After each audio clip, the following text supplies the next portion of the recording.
everybody, this is Paige from Mosaic Moments, and today I'm doing a demo on the Home Run die set. So this set comes with this huge 5x5 die, 2 1x2 dies, 4 1x1 dies. You're getting a lot of dies in this set. It also comes with this filler die to help you fill in these spaces better, and it does look like a baseball base on a field. And this 2x2 die that you can use to fill in the center of the layout design. So I'll show you how to use all of these dies today, so I'm pretty excited. So now that you have been introduced to the dies, let's go ahead and get started.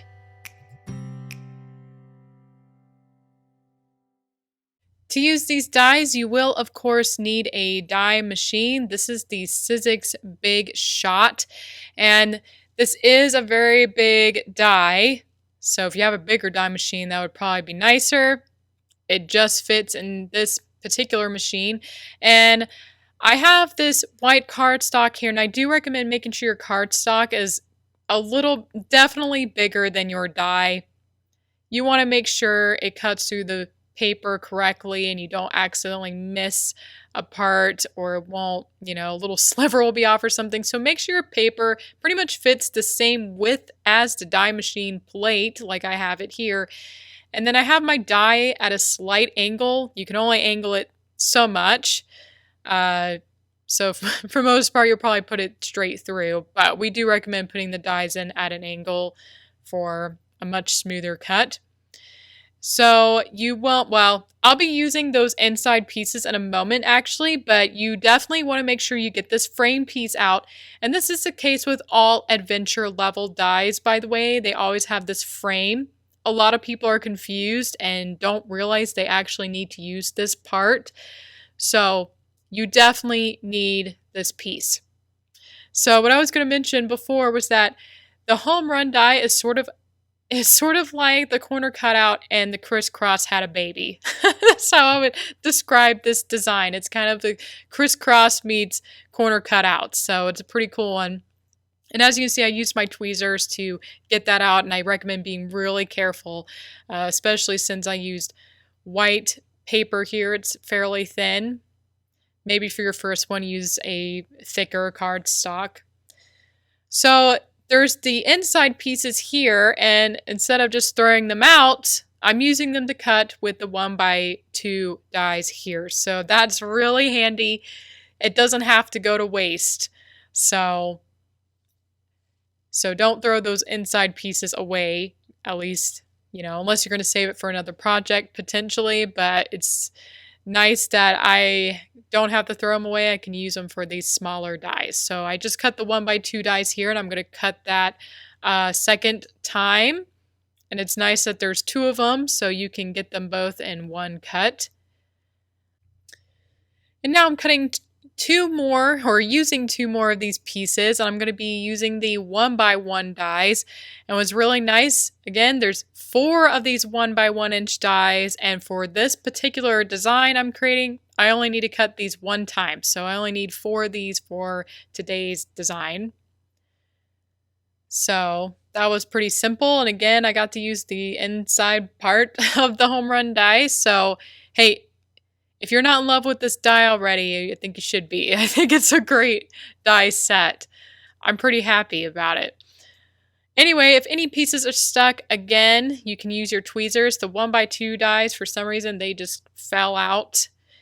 These ones, I have to use my tweezers to get them out. And then I don't need those little tiny triangles, but you could use the tiny triangles for other projects. They could be used kind of like the corner tile dies, or you put it in the corner of a mat to decorate your background mats behind your photo. So keep that in mind if you like saving your paper. Alrighty, so I have these 4 pieces now to use on my layout. And the very last die from the set is the 2x2 die. This is going to be in the center of the grid paper, and this will complete my whole home run design. So that's what's nice about the set, is you have all the dies you need to fill up an entire 12x12 layout.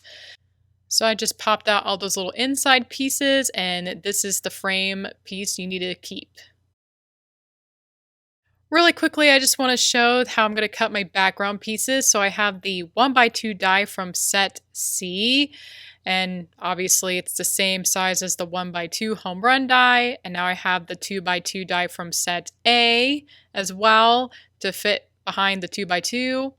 And also there you can use the 1x1 die. And what's nice is these are so small, you can roll it through the machine all at once. So these will be my backgrounds for the little home run die pieces. All right, now I'm going to glue the back of the large home run die. And I do recommend being really careful when you glue it down. This is a thinner die cut, and especially if you're using a thinner cardstock, it could easily warp or bend. Sometimes I accidentally get a crease in it from folding it by accident, so be really careful.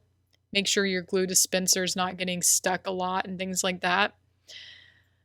And sometimes I press my glue dispenser just down like I was doing then because it helps avoid ripping the die by accident.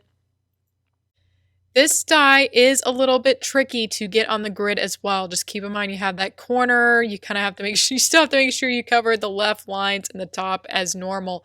But really take your time with this die. It does warp a little easily, and for other dies, I've talked about making a base piece with the basic dies, but on this one, you don't get that. We don't have any pieces that are the same shape, at least not one that's this big, so be careful. I'm just checking it over, making sure I covered those lines on the edges correctly. So really take your time when you're placing this particular die cut on the grid. All right, so now I'm going to place the other die cuts on the grid paper, and I already glued down the back of these. And again, take your time. Altogether, you should have 4 of these cut. So at least it's just 4 of them you have to try to get down. So just take your time. I'm getting a little bit of the glue off the edges here. Again, taking my time. By the way, this background is called Afterglow. It's from the Ombré collection, and I love the Ombré collection. They're all really beautiful. So if you're wondering what grid paper I'm using, it is from the Ombré collection. Now I'm going to stick on the little pieces. Well, first I'm just going to show you, before I put my pattern paper on, how this design looks. So that 1x2 kind of makes it look like a little diamond. It makes it complete the diamond shape, I should say. So the 1x2 is great for that, and altogether you should have this kind of design at the end. There's other designs you can create also, but this is the one I'm making today. Now I'm going to put on my pattern paper that was cut with the basic dies. So this will make it, I already glued the back of them, by the way. And so this will make it easier to stick down each of those little pieces, although the little pieces aren't as hard as the big ones anyway. But for me, it's much easier in this case to glue down or cut the pattern paper with the basic dies rather than cutting each tiny piece with the home run die. So as you can see, it's really easy for me to just place the little die on top. And when I put the 1x2 down, you can see it completes that diamond look, and each section and all together is one big diamond shape. All right, and here's the little 1x1 dies. So those lines can go all the way to the 4 corners of the grid paper. And I'm just getting the glue off. I used the Xyron Create a Sticker machine for these little pieces. That was a great tool for these little pieces. Much easier than using a glue dispenser. And for the 2x2, I used the Xyron Create a Sticker machine. I used a bigger machine for this one. So now my design is complete. And as you can see, that 2x2 die lets those lines even cross through the center of the grid paper. All right, now I'm going to cut my pattern paper here. Again, I made sure I cut it very big, so it's pretty much the same width as the die plates, or very close to it. And this time I won't need the frame piece. I'm going to be using the inside parts. So now I have it cut mainly, and this may depend on which kind of paper you're using, but I'm trying to keep these in order. I want the design to look like it makes sense. So I'm mainly making sure it's going to be in the same order when I place it on the layout, or, well, you'll see what I do. Anyway, the next step is I am using this base piece. It looks like a baseball base. That's why it's called, or the whole die set's called Home Run. And what you want to do is plan your photographs and decide which direction you want the photo to be placed in. For this one, I decided I want to place it in the spot where it's going upside down. So you need some going upside down, or the other way around where the pointed part is up. And also you'll need some where it's pointed left and right. So this is my first cut.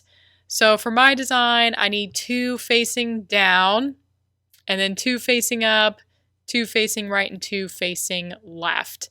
So I just have pointing down right here, and now I'm going the opposite direction, and I'm putting the die facing up. So all the photos I'm using here, you can see they were printed at a full 4x6. Sometimes with the adventure level dies, I have to print my photos smaller. But if you can, if you have photos that were taken from further away, this is a great die to use. And I'm showing photos of myself at the beach where I'm boogie boarding. So Home Run is a great die for showing these action shots that were taken further away. Home Run obviously could be used for baseball. A lot of you who go to a sports field know a lot of the photos are taken from a distance, so that would be perfect for the Home Run die. If your photos are a little bit bigger, of course you can print them smaller, but just keep in mind and make sure you have the photo habits where you take photos from further away so you can use them with dies such as Home Run. All right, this is my last cut, and I just want to take a little break here and show you a couple of other pages with the Home Run dies. On this layout, Tammy filled all the spaces with photos, and then she filled the 1x2 spaces with this red paper, and it actually helps your eye rotate around the layout. And in the middle, she did not use the 2x2 die, but placed a photo there instead. And here's this layout. It's really cool. Tammy only used 2 cuts of the Home Run die, but it works really well. This is a great option if you need to keep some of your photos bigger, like she has on the top and bottom, but you have some really cool detail shots that can fit in the Home Run die. This is a cool option to go with. So for my particular design today, I only needed to cut with the pattern paper twice. So I'm going to show you how I place it on here. So I'm not going to glue it down quite yet, but you can see how I basically just filled in the opposite corners with the same exact cut of the pattern paper. So now you can see it looks, I wanted the 2 pieces that were going to be next to each other, actually next to each other, and not mix them up. So I think this looks really good with the pattern paper around the edges. And again, I put in pattern paper, but you could fill it completely with photos. I do think that having the pattern paper on the edges kind of gives your eye a rest if you want something a little bit less busy. But either way, it will look good. And now I'm just choosing the exact spots of where I want my photos to go here. Again, I'm not gluing down quite yet, but this is basically the finished layout right here. So it looks really good. I think you guys will really love the Home Run die. I think it's going to be a top favorite. So really quick, I'm just going to show you how I glued down some of the pieces. And I really like to get the corners really well. I talk about how on triangular kind of cuts to make sure you get those edges. And what you want to do is put the flat part in first. And I didn't get it in quite right that time, so I'm going to do it again. But when you put in the flat part in first, it actually, so that time it worked really well. So put in the flat side first, and naturally everything else will line up into your home run die cut very easily. So for this one, it looks like I'm going to get it right. There you go. So again, just a tip to put the flat part in first rather than the opposite of the pointy edge first. Tammy, when she's the first one who used this die, noticed that was easier. So the first one, I kind of messed up there, but the rest of them seems to be going a lot easier. For some reason, I guess when you line up the flat part or the straight part in, the rest of it just kind of sits right in the home run space very well. So that is my gluing tip for you today. So I'm going to go ahead and glue down the rest of my layout. And I just realized there's a photo missing. Or, excuse me, the pattern paper was missing, so it accidentally got stuck to my piece of cardstock. Anyway, I'm going to go ahead and glue these down, and I'll be back in a moment. Alright, so here is the finished layout, and I absolutely love it. Home Run, I think, is one of my new favorite dies. So if you love these dies where there's a lot of angles or straight lines like X Factor and Crisscross, you'll definitely love this one. Again, what's cool about this one to me, it's like a mix between the corner cutout, or really the four corner cutout, and the crisscross dies. And again, this whole set is nice because the whole set pretty much covers the entire 12 by 12 page, or the 12 by 12 grid paper. So this is a really good one. I highly recommend it. I think you'll have a lot of fun with this one. So anyway, if you enjoyed the home run die, let me know by giving this video a thumbs up. If you have any questions, you're welcome to ask them below in the comments section. And I want to thank you guys so much for watching this, and I will see you next time.